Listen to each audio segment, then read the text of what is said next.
Before our chairman, Dr. Yossi Vardi, introduced the amazing panel of heads of cyber from all over the Middle East, together with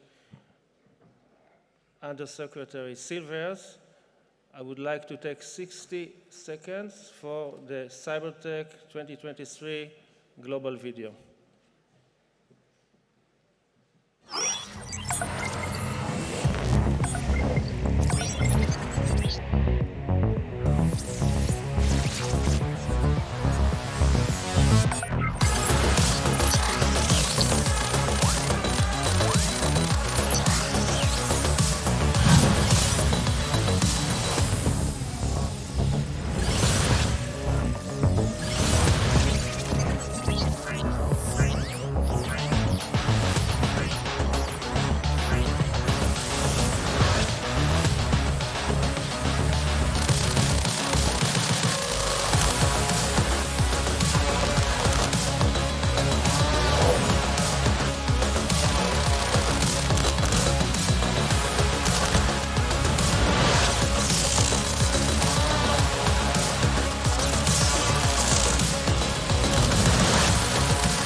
And now, ladies and gentlemen, the moment we all waited for, the historical Aviram Atzba Cyber Summit. I would like to call to the stage one by one. Let me start with the man who helped us put all of it together, Mr. Gaby Portnoy, Director General, Israel National Cyber Directorate, Israel. To the podium, please.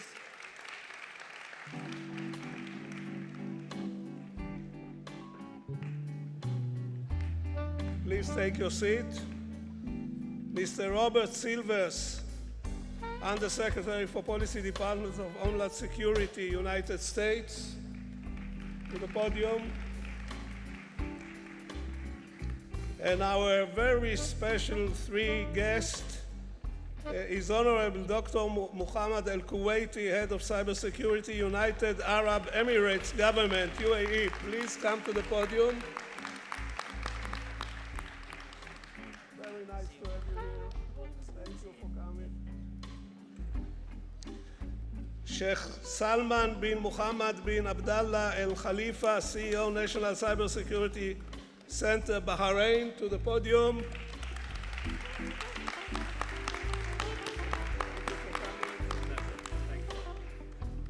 I must tell you, I'm doing these things, I don't know for how many years, but I'm really excited.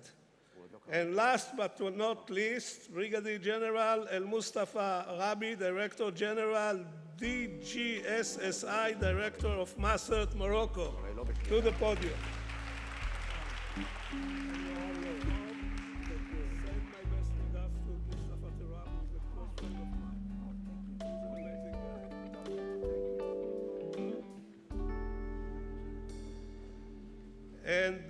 And of course, our moderator, Aviram Atzba, Executive Director for International Cooperation, Israel National Cyber Directorate. Please take the lead. תודה רבה. יש לך 28 דקות. איך אומרים? תן בראש? מה אומרים הנערים? תן בראש is good.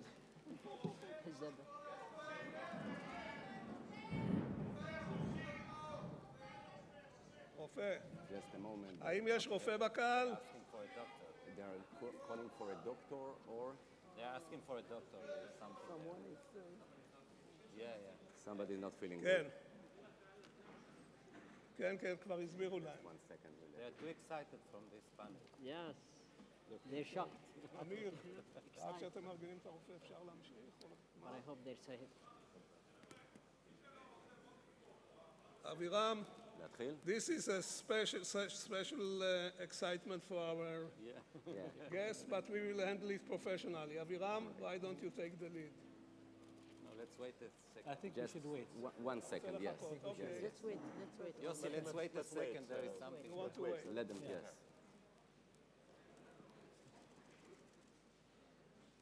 I hope it's not. I hope it's okay.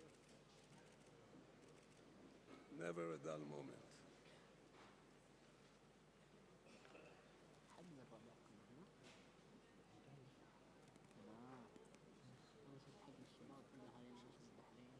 תודה.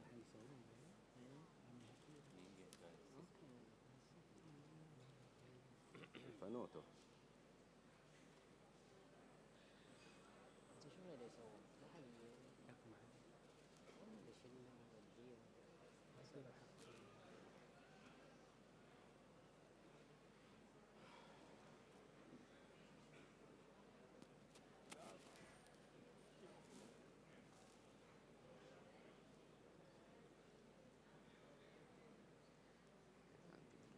For the curious audience, there is a paramedic who is treating the person.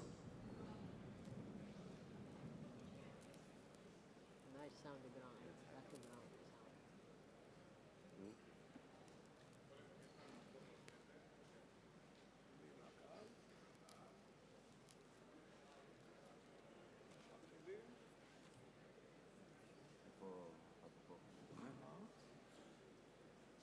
יש שם מישהו פרמדיק שמטפל בקהל. אני מבקש מהם שיחזרו למקומות להתחיל, ואתה אומר, שאתה רוצה להמתין.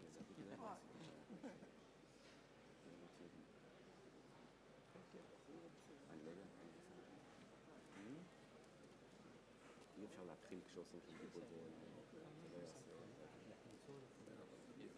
נכון. זה לא, ברור. فعالية هالكبر ما في إسعاف. Aviram, I think we can start. Okay. As long there is somebody that is treating, let us begin. Can you please take your seats? Ma? Okay, so please, Please everybody, take your seats. get back to your seats and we will start. So, shalom, salamu alaikum, good morning. It is my great honor to moderate this amazing panel on regional cooperation in cybersecurity. Look here. As I said, nothing more to be said, but we will. As we gather here today, the powerful symbolism of this moment cannot be overlooked. We are honored and excited to have leaders from the United Arab Emirates, from Morocco, from Bahrain, from the United States and Israel, sitting together on this stage in Tel Aviv, discussing how we can work together towards a brighter future in the cybersecurity of the region. Personally, this is an emotional moment for me and fills me with great hope and optimism. In recent years, we have developed strong partnership with our friends from the region, and with the support of the United States, we are working towards cooperation in various areas that will not only benefit our region, but hopefully will have global impact. In order to gain deeper understanding of the shared cybersecurity challenges facing our region and the different approaches and priorities, I would like to ask you all a shared question, and that is, please share with us one major leap forward, an advancement or an achievement that your organization has done on 2022, and maybe one challenge or goal that you have set for 2023. So, General, maybe you will start. Thank you very much, Aviram. First of all, I am very pleased and honored to be here with you in Israel. I want to thank my friend Gaby and his team, who have done an amazing work in a short delay and turned our plans in a concrete cooperation. In answering your question, I think the major achievement in 2022 for us in Morocco was the finalization of text of the implementation of our law that was put in place in 2020. And thanks to this law, we now have the tools and the capacity to properly address cyber threats in our country. And the main target is to meet in 2023 is to implement a new strategy that's in line with our new law in Morocco. Yeah. Thank you very much. Sheikh? Thank you. On the outset, I want to say I am extremely happy to be here amongst friends old and new, and it's a pleasure to be here. To answer your question, we are, the NCSE in Bahrain is probably the new kid on the block. We've only been here for 2 years, so we're very new at the game, and it's good to learn from our partners. So if I can say in this 2 years, and this 1 year, what is the greatest achievement or what is the biggest achievement, is to be able to see our CNIs, the organizations that are most important to us at first, and to be able to see and respond to an attack, because it all starts with having visibility. And if we have no visibility, the Iron Dome cannot take its, to do its work. And I think I compliment Gaby and the achievements that he has done, and wish you all the best on the Iron Dome. Thank you. His Excellency. Thank you very much for allowing us to be here in this great moment. And yes, it is a historical meeting, a historical engagement that we're actually going through in many of those aspects. So thanks to everybody in making this happens, a reality that happens, and it happens and continues to happen in a daily aspect. So thank you very much for this, first of all. Definitely there are many challenges as well as achievement we did last year, and we're taking it further. And though those challenges, we're changing them, inshallah, to be more opportunities on that perspective.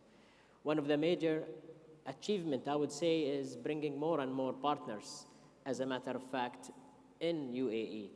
In many of the events that we have, be it GITEX, be it GISEC, be it Intersec, be it ISNAR, with many of those events that we had great partners from the Israeli industries as well as the government, who really helped us in building more and more of that ecosystem that we're actually working on. And this achievement actually it stays and carries on as we go into 2023, and will definitely enhance it as we go. Definitely on the cybersecurity, there are more challenges. And I would, if I to list one challenge, is still the human resources and the human factors, where definitely this year and the years to come, our main goal has always been the human factors, trying to upscale, trying to enhance, trying to really augment that human factors with many of the techniques that we actually seen today, or even in many of those events with AI, with many of those technologies, to allow their job to be easier. From an automation to artificial intelligence to blockchains to the cloud securities to actually more and more to comes in there. So that's one of the challenges. We're turning it into opportunities, and together we can definitely nail that challenge. Thank you very much. Mr. Silvalas. I think a big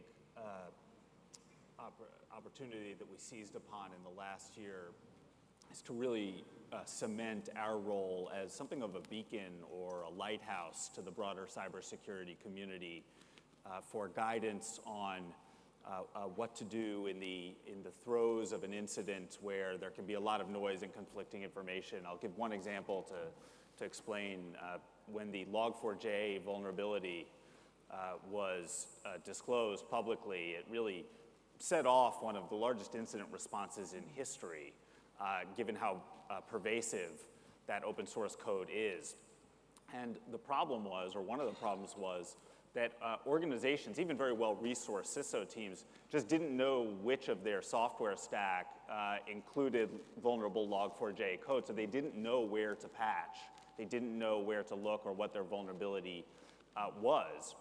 And what we did at CISA is we set up a GitHub repo where we built up a library of all the major commercially available software packages that were known to contain the vulnerable version of Log4j, so that network defenders could just go to that GitHub repo as an authoritative source and say, okay, well, I know that I have certain of those, and I'm going to focus my remediation efforts there. And it just saved a lot of time. It cut through a lot of noise so that CISOs and other network defenders could respond very, very quickly and very efficiently.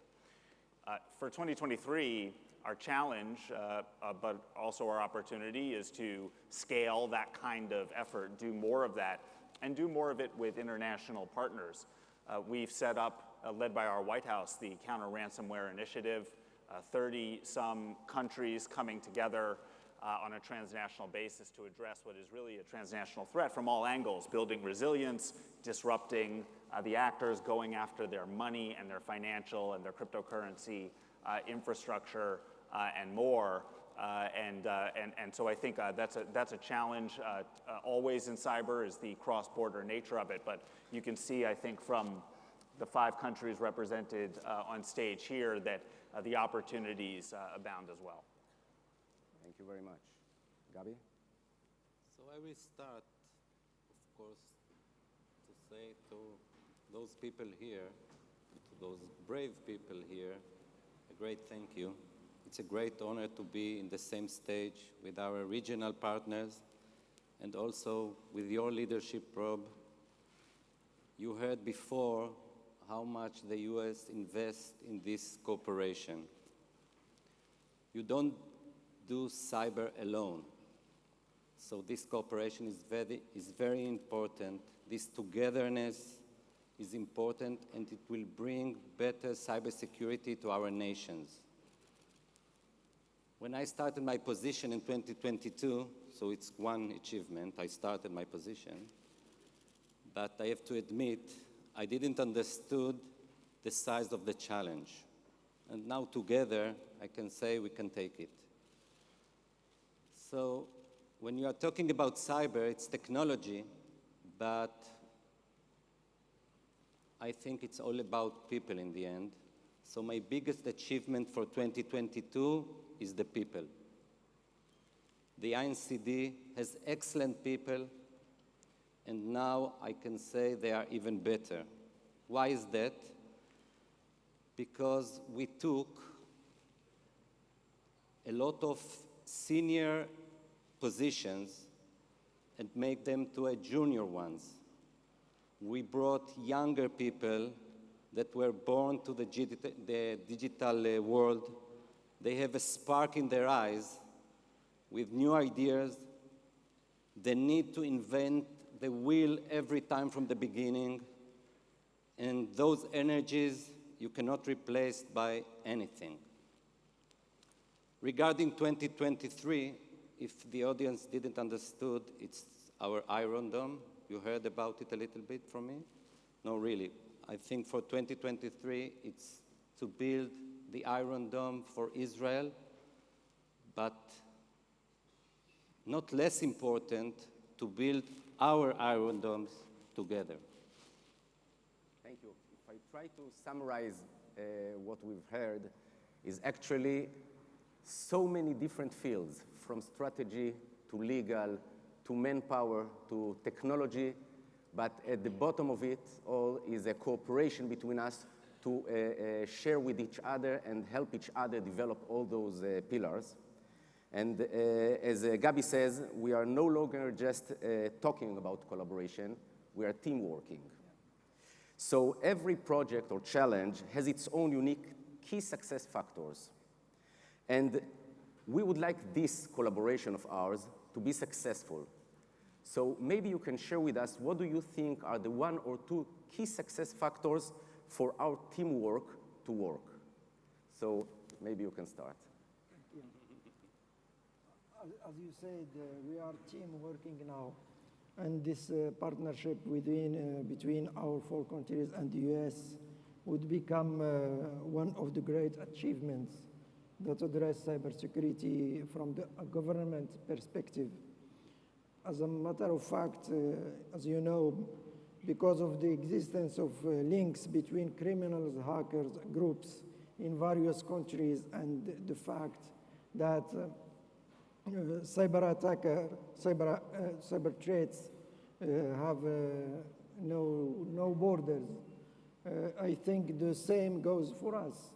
We need to get our teams to work together like a graph on concrete cases to reinforce trust between people and also between our agencies in all our countries. Thank you. I think you'll see this theme is going to be the same. So I think to have this be successful, it is the first word, and I think everybody will say it, is trust. And what you see in front of you today is the start of this trust. We've been working behind the scenes, all of us together, and I think we've passed that stage, and I think we want to see that trust in action. And the sooner and the faster we get there, avoid the bureaucracy and just get straight to the point, I think that will lead to a greater defense for all our nations against those threats that we face every day. Thank you. Let me add to the equation another factor, another characteristics as well here. So definitely transparent trust is very important and needed across the whole collaboration in this. I would add as well the advanced technology and the leverage and use of that technology for the best of providing, again, and forwarded basically benefit to many of this trust and transparent trust here. And we're blessed with many of those companies who are actually helping and working on this to mutually as well as focus on that deliverables of those transparent track using such advanced technology. Yes. Thank you. Courage.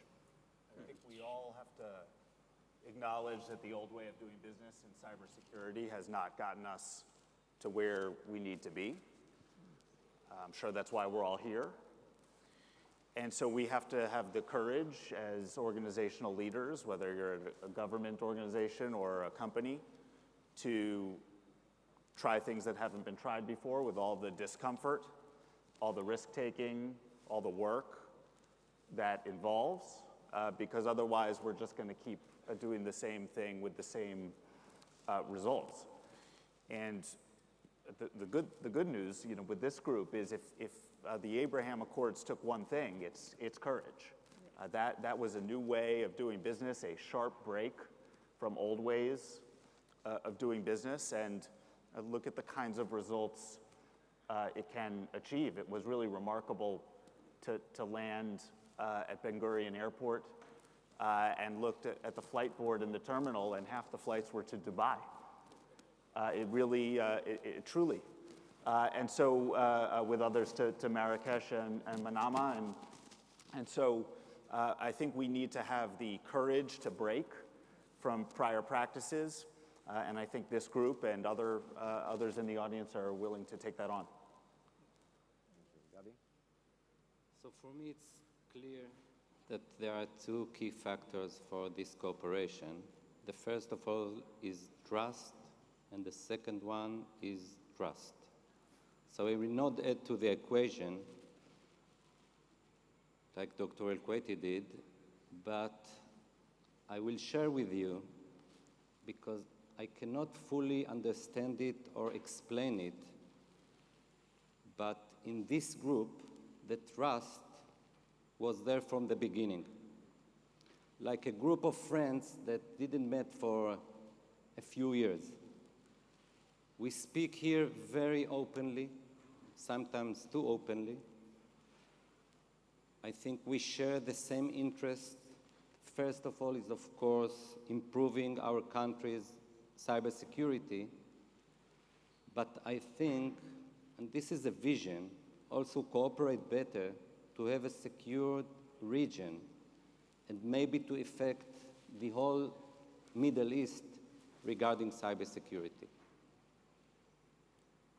So if I take all you said is something that we have seen, you haven't seen, we have seen in the rooms, in the meetings we have conducted for the last 2 days, but there is a lot of courage in the room to do things differently and to start new things.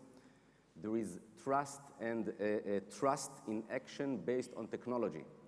And this is the way we are going forward, and this is the way that I think in a year from now, we will be in a much different situation.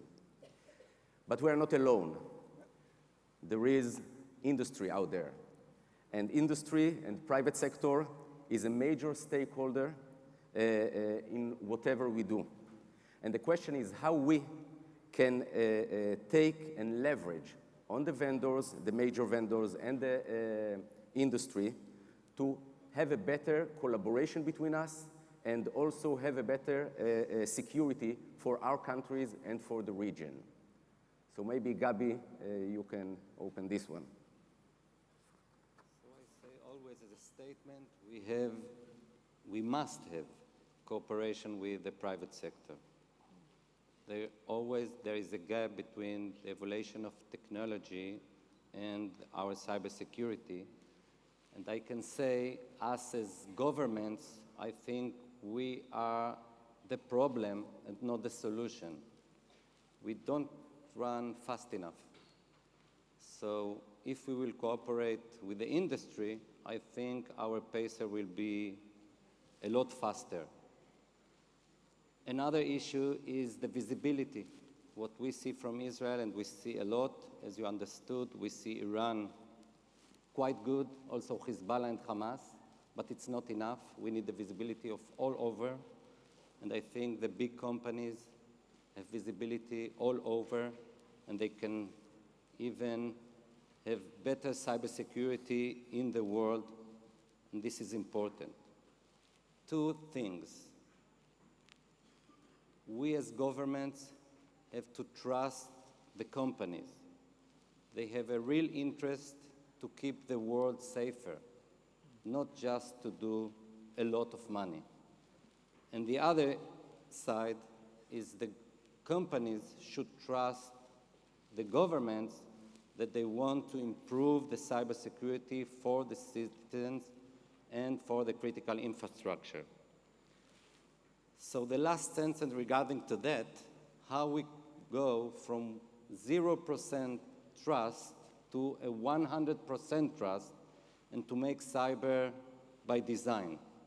So this is a responsibility, of course, of the government, but also for the companies. So I call from the stage, the companies start bringing 100% trust by design. Thank you. Thank you. When it comes to working with companies as governments, I mean, we need to, I was saying before, I mean, we need to dissolve barriers. We need to interoperate. I mean, think of it as like soccer players. You know, it's individual people, but they're all on the same team. And when you watch it work, it really looks inseparable. And I think that's the model we have to go to. And I'll just give an example. I mentioned in my remarks the Joint Cyber Defense Collaborative that we've set up, the JCDC. Last year, one of our private sector members brought us indicators that China had implanted malware on the networks of 2 of our foreign government partners. And so what we did was we immediately leveraged our deep relationships with those cybersecurity authorities. link them up with the company that had the data, and we were able to create a remediation cycle in just 48 hours before the malware could be executed. And so we just need to be able to replicate that over and over and over so seamlessly that you don't even think about how beautiful it is, like watching a great soccer team or football team play with each other. His Excellency. So definitely I second both of my colleagues here, be it dissolving these barriers as well as 100% security from the design. And definitely this is, I'm sure, with all of the aspiration as well as inspirational thinkers that are out there, definitely they can help us in doing many of those aspects from the vendor perspectives. It's always said public-private partnership. I always actually try to make it private-public partnership, where we need the proactive actions comes first from the private sector. And this is what we've been seeing, as a matter of fact. They're really involved in many of those things, and even sometimes taken into kind of a joint R&Ds or a joint operations or a joint working together in this. So we definitely needed more of that, definitely working together into this and really taking it to that second level of building this harmony with them, with everybody as actually in that perspective, in order to achieve that common goal, which is a resilient as well as an immune systems. And that's what we are actually working on. An example of those, for example, in some of the vulnerabilities that are out there, 0 days, things that are actually happening here and there, where the vendors or the technology partners, they're the one who actually have this firsthand, and sharing it with us in a proactive manner really help us to really detect many of those aspects and really work with them on those. Threat intel, monitoring, and doing many of those things, they see a lot of things that would love to actually build in that relationship and build this harmony. So that's, again, a message that we've been actually sending across many of those vendors, and we really appreciate all of their support. Thank you. I think vendors have to understand that governments have to scale big. We are not an enterprise. We deal with enterprises, whether they're governments. And so change is difficult for us. We want to try out new technology. We want to experiment quick, maybe succeed, maybe fail, and that's the agility. And in order to do that, we can't keep dealing with black boxes, whether they're black boxes in the cloud or black boxes on-prem. And so this move towards standardization, where standardization on a data lake, where this allows us to try multiple technologies so that we do not have to rip out what we already invested and then have to start all over again. Because it takes time to cover a nation. And for us, it's much smaller, but for my colleagues, it's a lot more work. And I think moving towards a security data lake that has a standardized format that the entire sector can agree upon. I mean, we have things like OCSF that is now seems to be becoming the de facto standard for a framework, but the message is it takes a lot of effort, and I think the less that we need to do to improve solutions that can help us protect and respond, the better. And I think that agility, where I don't to go back again and have more touch points, but I can immediately try out products, try it out on this standardized template, and this allows us then to solve for new problems. And I think that is going to be helpful for us all to move forward. Thank you. General. Thank you. I believe that keeping our cyberspace free and secure is a noble mission. And cybersecurity service providers, they need to collaborate with national agencies, cybersecurity agencies, without thinking too much about whether it is cost effective or not. Because this partnership with these agencies is also it's beneficial for them also and it's a guarantee of trust that they can also exploit toward their customers.